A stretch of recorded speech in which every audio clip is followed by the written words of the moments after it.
Innal hamdalillah nahmaduhu wa nasta'inuhu wa nastaghfiruh wa na'udzu billahi min shururi anfusina wa min sayyiati a'malina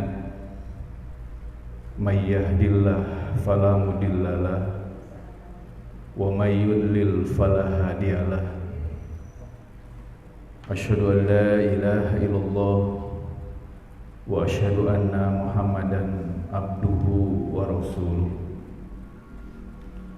Qala Allah ta'ala fil Qur'anil Karim, a'udzu billahi minasyaitonir rajim. Ya ayyuhalladzina amanu taqullaha wal tanzur nafsum ma qaddamat lighad wattaqullaha innallaha khabirum bima ta'malun. Wa qala ta'ala a'udzu billahi minasyaitonir rajim wal yakhshal ladzina law taraku min khalfihim dzurriyyatan di'afa khaufu 'alaihim falyattaqullaha wal yaqulu qawlan sadida. Asatidatil kiram, bapak-bapak, ibu-ibu, hadirin jamaah pengajian Masjid Al-Falah. Alhamdulillah pada sore hari ini saya bisa bersilaturahim sudah sejak bulan naonnya Ustaz teh miwarang teh. Setiap keempat sudah ada jadwal Ustaz Ridwan ke saya, kosongnya bulan apa? Seperti maksa kalau begitu. Akhirnya saya tidak bisa nolak, makanya saya agendakan bulan November. Alhamdulillah saya bisa bersilaturahmi dengan jemaah yang ada di Cirebon. Pada kesempatan kali ini saya ingin sharing mengenai apa yang sudah di-share di media sosial, bahwa tema pada kesempatan kali ini berhubungan dengan bagaimana mencetak generasi yang cerdas.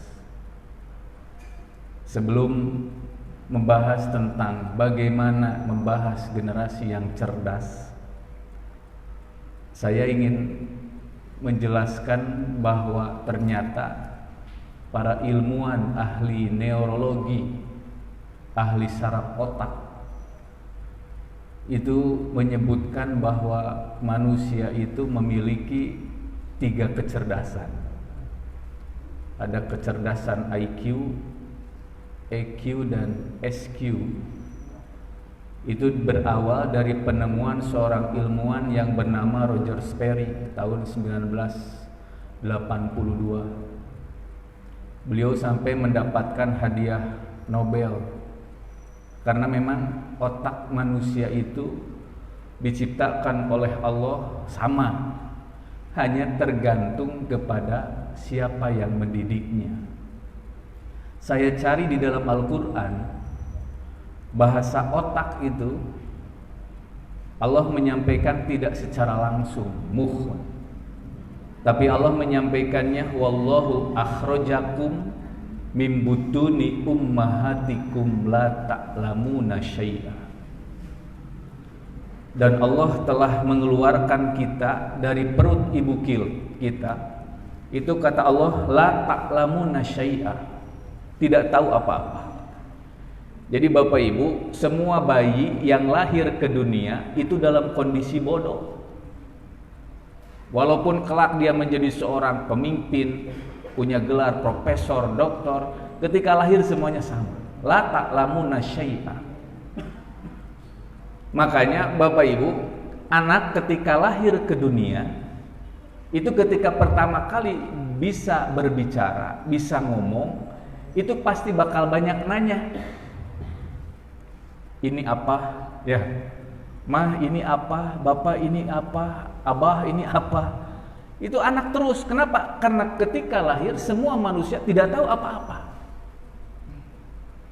Dan ternyata Bapak Ibu, setelah diteliti oleh para ahli psikologis, para ahli kedokteran, di kita banyak orang tua ketika anak banyak bertanya, Itu orang tua selalu memotong setiap pertanyaan anak. Pak, ini apa? Apel. Kalau yang ini jeruk. Kalau ini pisang. Kalau itu melon. Jangan banyak nanya kalau mau makan. Ketika orang tua bilang jangan banyak nanya, kira-kira anak nanya lagi nggak?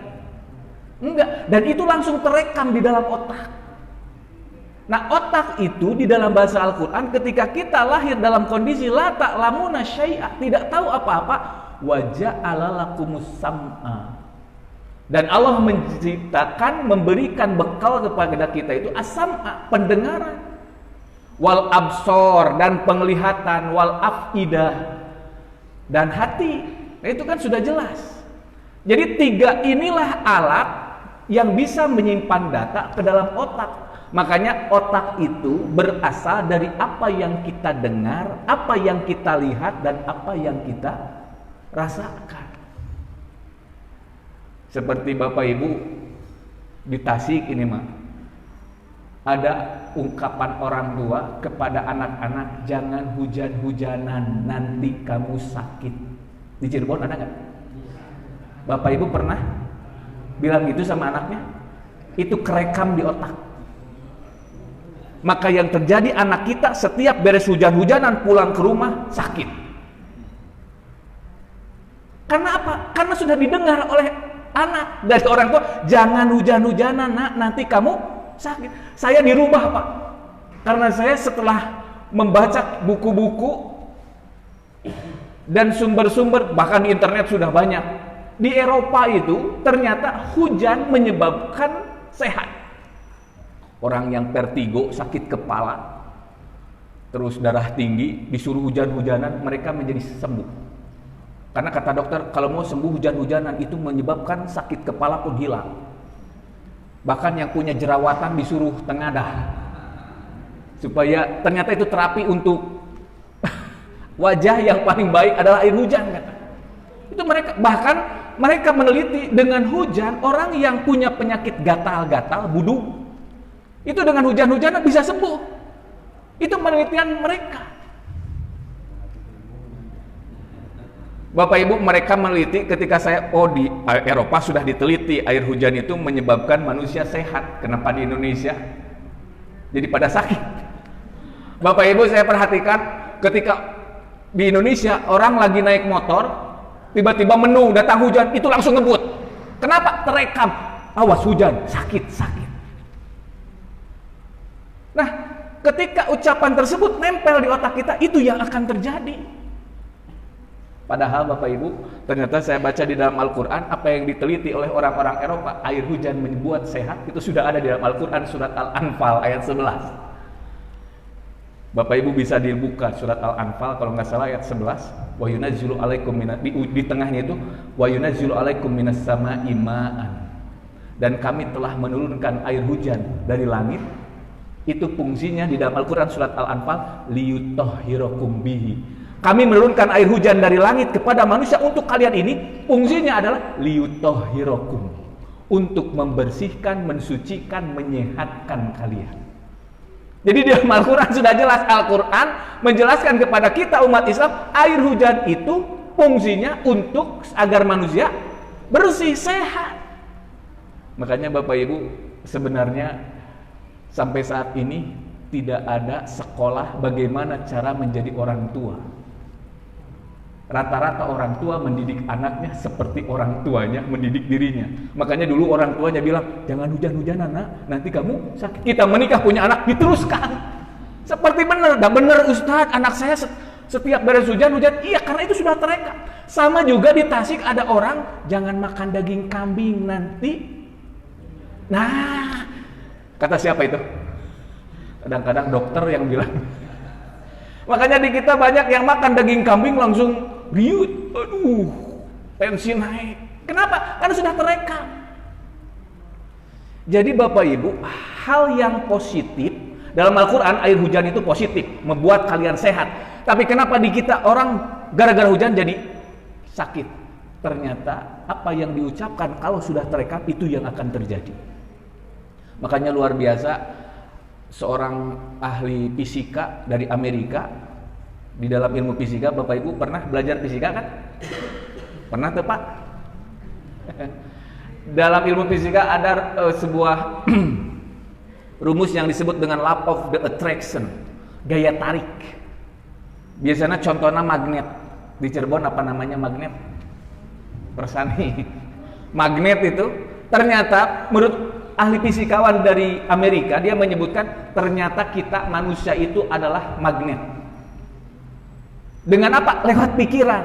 Jadi maksudnya jika manusia berpikir positif, maka dia akan mendapatkan hal yang positif.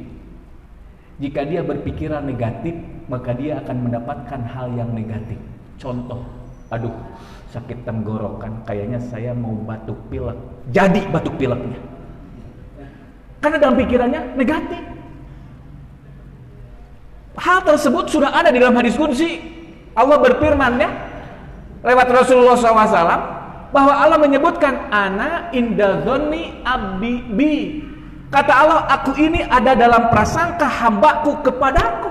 Itu yang disebut dengan rumus law of the attraction, gaya tarik. Jika manusia berpikir positif, kita akan mendapatkan hal yang positif. Bapak Ibu ketika mau Idul Fitri, nanti Idul Fitri ganti motor, ganti. Nanti baju lebaran, ibu-ibu kerudungnya begini, bajunya begini. Jadi apa yang dipikirkan? Maka Bapak Ibu di sini menunjukkan luar biasanya pikiran manusia. Nah Bapak Ibu, yang bahaya ketika kita berpikiran negatif. Seperti yang tadi, anak-anak di kita banyak yang sakit, 80% penyebab utamanya karena apa yang diucapkan oleh orang tua kepada anaknya. Bahkan orang Tasik mah ada ibu-ibu ke anak-anak, kalau anak-anaknya makan buah-buahan pagi-pagi, itu selalu dilarang. Jangan makan buah-buahan pagi-pagi. Kamu belum makan, nanti kamu sakit. Di Cirebon sama? Waduh, tuh pantesan. Makanya di kita Bapak Ibu, anak-anak itu ketika mau sekolah bukan buah-buahan yang dimakan itu. Nasi, bubur kalau di Tasik mah, sorabi, ulen, bala-bala. Makanan berat semua. Padahal di Israel, karena Israel memang sudah disampaikan kan oleh Allah di dalam Al-Quran surat Al-Baqarah kan, inni fadhaltukum alal alamin kan, ya bani Israil azkuru ni'mati allati an'amtu alaikum wa anni fadhaltukum alal alamin. Bani Israel itu diberikan kelebihan dibandingkan dengan yang lain. Makanya sampai saat ini orang-orang Israel itu paling banyak yang mendapatkan, yang sekolahnya sampai S3, bahkan mendapatkan gelar profesor, itu paling banyak di dunia Israel. Orang Amerika saja sampai meneliti 8 tahun. Saya lupa lagi nama ilmuannya. Dia meneliti, datang ke Israel, meneliti Israel kenapa mereka banyak orang-orang yang cerdas, sampai meneliti 8 tahun. Ternyata di antara penemuannya di Israel, apa yang dimakan pertama kali oleh orang Israel sebelum ke sekolah? Buah-buahan. Bukankah Rasulullah yang pertama kali dimakan buah-buahan? Kurma. Di dalam Al-Quran juga sama, wa faqihatin kan? Walahmin. Buah-buahan dan daging. Ternyata Bapak Ibu mereka menyebutkan nutrisi yang dibutuhkan oleh otak manusia ada pada buah-buahan. Jadi ketika manusia pagi-pagi yang dimakan buah-buahan, maka pasti buah-buahan tersebut akan diserap nutrisinya oleh otak. Maka orang Israel ketika masuk ke kelas setelah pagi-pagi di rumah makan buah-buahan, mereka otaknya sudah siap menerima ilmu. Di kita dilarang. Karena ada ucapan orang tua, jangan makan buah-buahan, belum makan nanti kamu sakit perut. Maka di kita pagi-pagi makan buah-buahan, maluncurut. Ya, kenapa? Salah siapa? Orang tua. Seperti benar, padahal memang benar. Kenapa? Karena salah, itu ucapannya negatif. Anak saya Pak dari nomor 1 sampai nomor 4, nomor 5 sekarang baru umur 1 tahun. Itu setiap ada hujan-hujanan, ketika masih kecil itu selalu hujan-hujanan. Sampai mau maghrib pun datang hujan, ya hujan-hujanannya jangan. Udah sore, kan kata ayah supaya sehat. Ya udah, hujan-hujanan. Jadi kerekamnya saya bilang hujan-hujanan biar sehat. Begitu. Makanya anak saya dari nomor 1 sampai nomor 4 setiap hujan-hujanan mereka sehat. Bahkan pernah lagi sakit Pak, pilek, batuk, datang hujan, anak saya ingin hujan-hujan. Istri saya nyubit ke saya, ayah kan dia lagi sakit. Gak apa-apa, karena dia sudah kerekam bahwa hujan-hujanan bikin sehat. Dia langsung Pak pas maghrib sore dia mandi, malamnya merinding. Tuh kan ayah, diam saya bilang. Ini Allah yang menyebutkan, saya percaya Allah. Besoknya Pak hilang itu, pileknya hilang, batuknya hilang. Kenapa? Saya percaya yakin kepada Al-Quran. Jadi di sini menunjukkan Bapak Ibu, hal yang positif kalau disampaikan negatif ditempel di otak, itu yang akan terjadi. Bapak Ibu sekarang, apa yang dilihat itu yang akan terjadi. Makanya di kita banyak, contohnya Pak, ketika ada ucapan, apapun makanannya, minumnya, kenapa ke sana? Kenapa ke sana? Saking sering di sini nempel. Sebagai contoh, maaf ini ya, antara mazhab yang merokok dan yang tidak merokok. Ibu-ibu nggak merokok ya, Bu? Saya mau nanya, merokok itu positif negatif? Bu? Wah, ibu-ibunya kayaknya ketakutan nih. Rokok, ditulisan di rokoknya saja positif negatif? Negatif. Rokok membunuhmu, wah macam-macam. Di Benda dulu ada saudaraan dengan kakek saya. Dulu ada Mama Ono, dia umurnya 92 tahun. Dari sejak dagang di pasar, masih muda, dia asalnya tidak merokok. Terus dia merokok. Sampai dari Tasik ke Banjar, naik sepeda, kuat. Umur 92 tahun masih merokok. Saya tanya, Mama, udah tua atau berhenti merokok? Mendingan Mama ngerokok sehat daripada si bapak itu umur 50 tahun tidak merokok, sakit-sakitan. Itu alasannya. Ada aja alasan tukang ngerokok. Ternyata Bapak Ibu, kenapa? Padahal rokok udah dijelas. Pak, kalau rokok positif mungkin kita punya bayi, anak kecil disuruh ngerokok. Bener nggak? Nih, ngerokok biar sehat, gitu kan? Biar sehat ya. Kenapa kita nggak melakukan? Karena di hati nurani kita, pikiran kita jelas rokok itu negatif. Lalu kenapa orang yang merokok malah sehat? Ternyata saya nanya sama Mak Ono, dulu kapan Mak merokok? Dulu ketika masih muda di pasar dagang ada temen yang ngerokok. Kamu kenapa ngerokok? Saya ini kalau habis ngerokok, langsung hilang stres saya. Katanya, saya langsung sehat, jag kuat katanya gitu. Masa? Jadi pertama kali rokok itu disebutkan membuat dirinya kuat, sehat, jag. Langsung dia coba. Iya ya. Nah itu terjadi Pak. Hujan positif disampaikan negatif jadi negatif. Rokok negatif disampaikan positif jadi positif. Saya bukan nyuruh merokok Pak. Cuma ini sebagai perbandingan bahwa apa yang kita ucapkan ketika didengar oleh siapapun, diiyahkan oleh otak kita, itu yang akan terjadi. Makanya hati-hati. Pantesan Rasulullah SAW menyebutkan di dalam hadis kul khairon au lias, berkatalah yang baik atau dia. Nah Bapak Ibu, kembali kepada yang tadi saya bahas, kecerdasan IQ di kita lebih banyak ketimbang kecerdasan EQ, otak kanan. Jadi Roger Sperry menyebutkan Pak, otak kiri itu berhubungan dengan masalah pengetahuan, ingatan, hitungan. Orang-orang yang jago eksak, matematik, kimia, fisika, kemudian dia jago bahasa, ininya pandai berbicara, dia pandai bahasa Arab, bahasa Inggris, kalau ngobrol itu hebat, itu menunjukkan dia cerdas otak kirinya. Jadi memorinya bagus begitu, fisiknya sehat. Kalau otak kanan itu berhubungan dengan emosi, makanya berhubungan dengan art, seni, kemudian juga berhubungan dengan lukisan, berhubungan dengan perasaan, kedisiplinan, kejujuran, berhubungan dengan karakter, itu namanya EQ, kecerdasan otak kanan. Tahun 90-an, saya tidak lupa lagi, itu seorang ilmuwan dari California, Lamat Chandran bersama timnya, itu menemukan bahwa ternyata otak bukan kiri kanan. Otak kiri Pak, ini yang kiri, itu yang menggerakkan anggota badan sebelah kanan. Ya, Bapak Ibu, kalau nelfon nih, datang telepon, diangkat oleh tangan kanan. Itu kenapa? Karena memori ada di otak kiri. Makanya Bapak Ibu, kalau Bapak Ibu nelfon terus disimpan di sini, nyaman. Kenapa? Karena ini digerakkan oleh anggota badan, oleh otak kiri.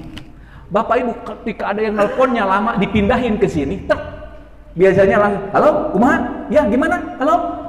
Bukan nggak kedengaran. Kenapa? Karena ini yang berakatannya di otak kanan nggak ada memori. Jadi kadang-kadang Makanya Bapak Ibu, ini luar biasa. 1 detik otak kanan, otak kiri tidak teraliri oksigen, tidak teraliri darah, manusia bisa pingsan. Makanya ada yang kita istilahnya stroke, Pak. Otak kiri tersumbat, tidak masuk oksigen, tidak masuk darah, 1 detik saja bisa pingsan. Jika tersumbat, pecah, maka stroke. Kalau otak kiri yang tersumbat, maka yang kanan yang lumpuh. Jika otak kanan yang tersumbat, maka yang lumpuh sebelah kiri. Ternyata fungsinya berbeda, Pak. Saya sampai ketika ada yang stroke, saya jenguk, yang pecahnya sebelah mana? Sebelah kiri. Itu rata-rata, Pak, yang rusak memori otak kiri. Ya, nyebut lampu jauh. Kenapa? Karena memori kerusak. Tapi kalau otak kanan yang tersumbat, yang pecah, maka yang rusaknya emosi. Mudah marah, ada yang ngejenguk tiba-tiba nangis, mudah nangis gitu, itu otak kanan, hubungannya dengan emosi. Nah, Ramachandran menemukan otak, kalau Roger Sperry ada otak kiri, otak kanan, Ramachandran dari California di ahli neurologi menyebutkan ada otak tengah yang disebut dengan God spot, titik Tuhan. Jadi kata Ramachandran itu, manusia ketika lahir semuanya percaya dengan adanya Tuhan karena memiliki otak tengah. Dia ibaratkan, karena mereka orang-orang kafir semua, Pak, mengibaratkan God spot, titik Tuhan ini semacam kalau di laptop, di HP itu semacam modem yang membuat sinyal menghubungkan antara handphone dengan sinyal internet. Ada yang ke Telkom, ada yang ke XL itu. Nah, kita juga punya modem yang menghubungkan dirinya dengan Tuhannya. Makanya disebutnya God spot, titik Tuhan. Hanya kata Ramachandran disebutkan, otak tengah ini jarang teraliri darah dan tidak pengaruh kepada anggota badan. Kalau otak kiri, otak kanan, Pak, tidak tersumbat saja 1 detik, itu pengaruh ke sini. Tiba-tiba bahkan ada tangan yang lumpuh atau apa, itu kan otak. Tapi otak tengah tidak teraliri darah, tidak pengaruh. Oh iya, silahkan.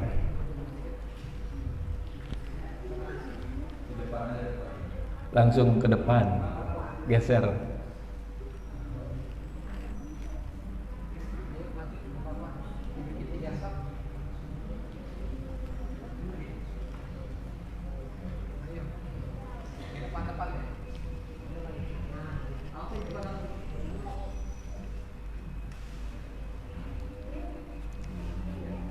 Baik.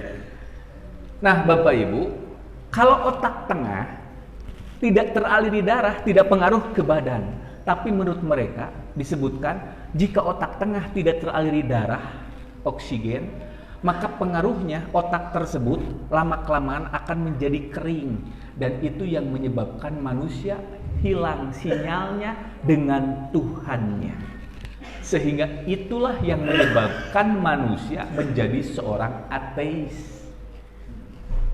Jadi manusia ketika lahir semuanya percaya dengan adanya Tuhan. Kenapa ada yang ateis? Karena itu otak tengahnya jarang teraliri darah. Kenapa? Karena ketika manusia berdiri, duduk, jantung ketika memompa darah sering tidak kuat memompa darah sampai ke otak tengah. Kalau ke otak kiri mungkin masuk, ke otak kanan masuk, tapi ke otak tengah jarang masuk.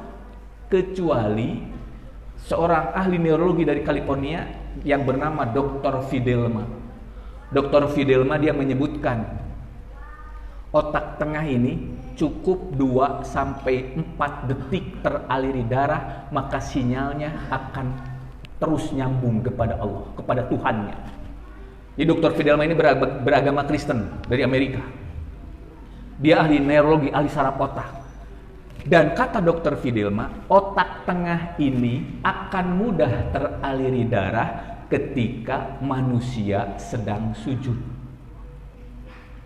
Kenapa? Karena ketika sujud, Pak, kepala di bawah, dada di atas, jantung di atas. Jadi ketika kita bernapas sedang sujud, deg-deg, otak tengah teraliri darah. Cukup 2-4 detik, maka akan semakin kuat sinyalnya. Makanya kata Dr. Fidelma, pantesan dalam ajaran Islam ada sholat, dalam sholat ada sujud.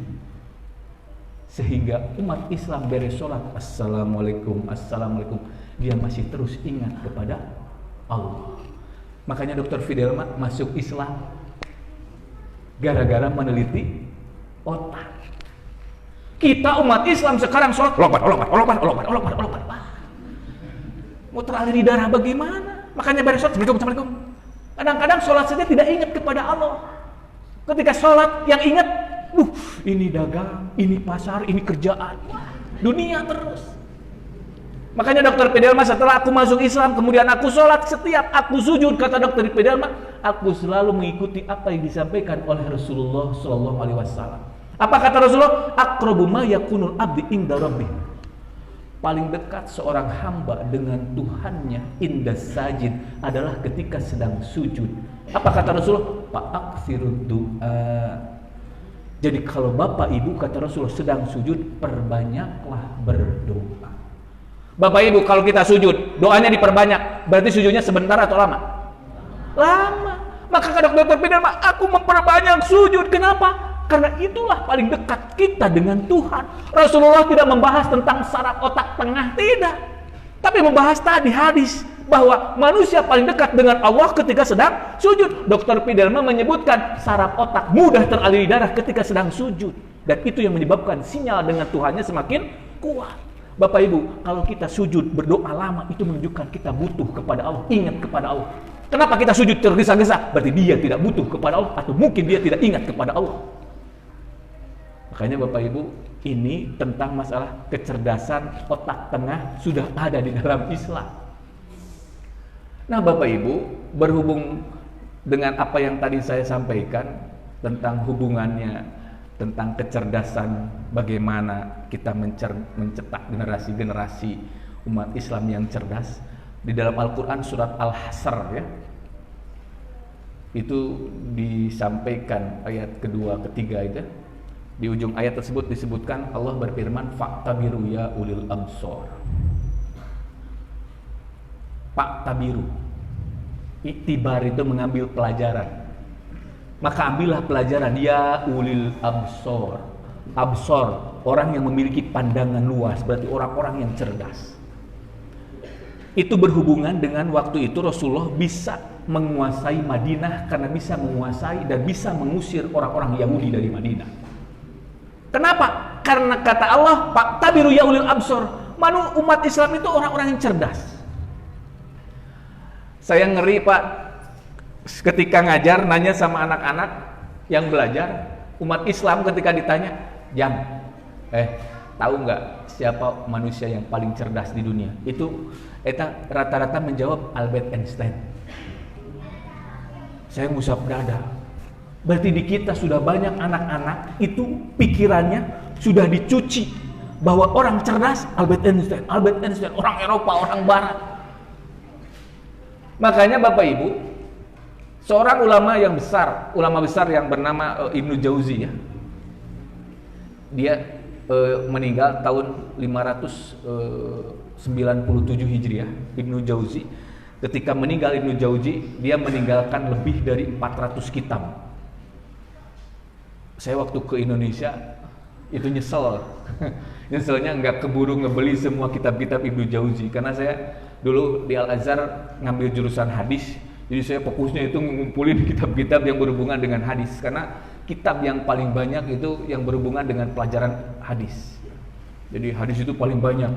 Kalau kitab tafsir, teman saya sampai membeli semua kitab-kitab tafsir di bawah 400 kitab.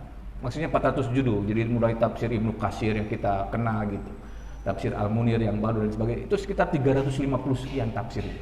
Tapi hadis banyak sekali. Nah Ibnu Jauzi ada menyusun kitab lebih dari 400.